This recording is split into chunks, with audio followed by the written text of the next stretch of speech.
This is Lisa Lund again. I'm going to show you how to use our drone blocks. So you've logged in through the Chrome Web Store, and down below you can tell that I'm on DroneBlocks because you can see the two little blue X's. This is how you create a program to run the teledrone. So up here, if we'll click on the three lines, going to move out of the way. Sorry about that. Um, and then you're going to want to select the type of drone, and then you are using a Tello EDU. So if you click on that, we'll make sure that we have the correct drone. And notice up here, I can show JavaScript code. So after I'm done learning block code, if I want to see what the JavaScript code looks like, I could click on that and see it. I'll show that as I get into pulling a little over the block program over. I can switch to metric units if that's easier for me. And there's where I'll launch the mission here shortly. And this is just creating a new mission. And in order to log in to save my drone programs, I'll want to log in, and I'll want to do that with my Gmail.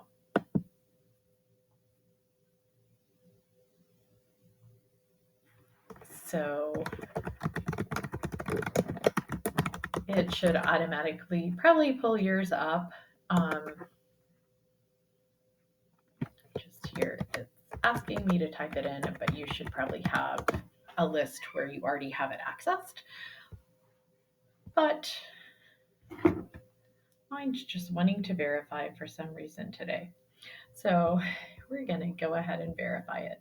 Just hang on for just a second with me. Leave because I'm in a different location today. Okay. So now I've logged in. I've chosen the type of drone that I'm going to use. Sorry, I'm going to move again.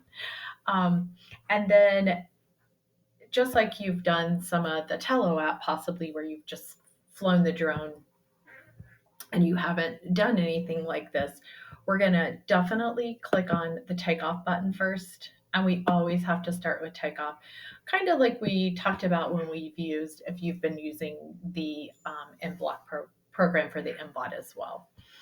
And then navigation, I maybe want to fly forward,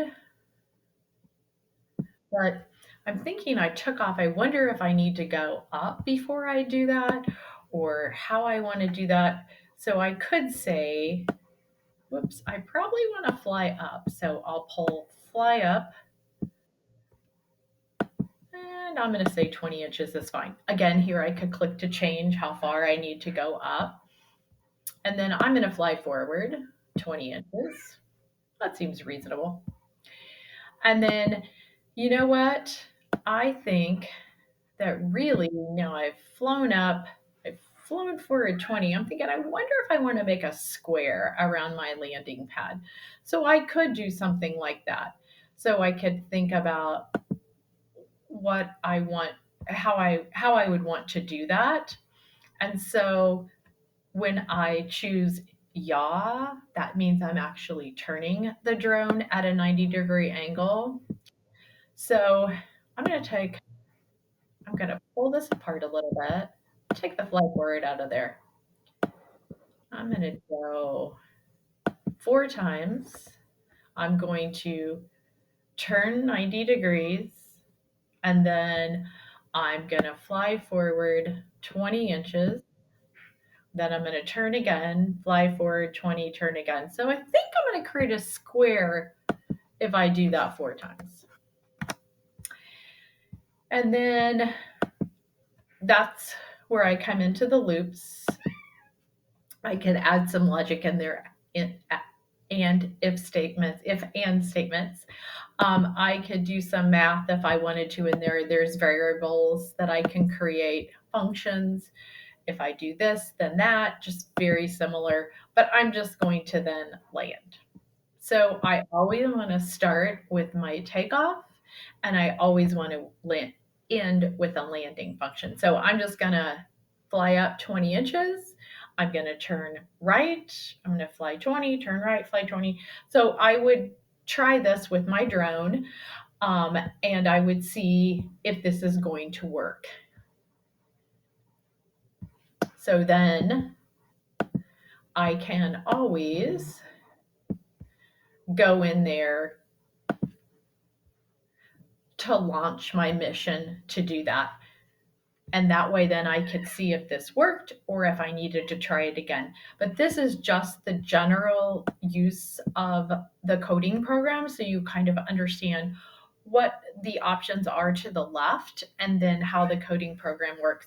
Very similar to other ones. And again, if I wanted to trash something, I can take it down here to the trash can to throw it away. So very similar to what we've done before. So then I can throw it away and I can start over.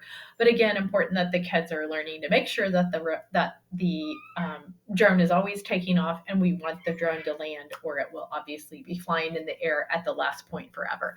So just kind of those things to start and end with, and then they're writing that program in between. Good luck flying your Tello drone.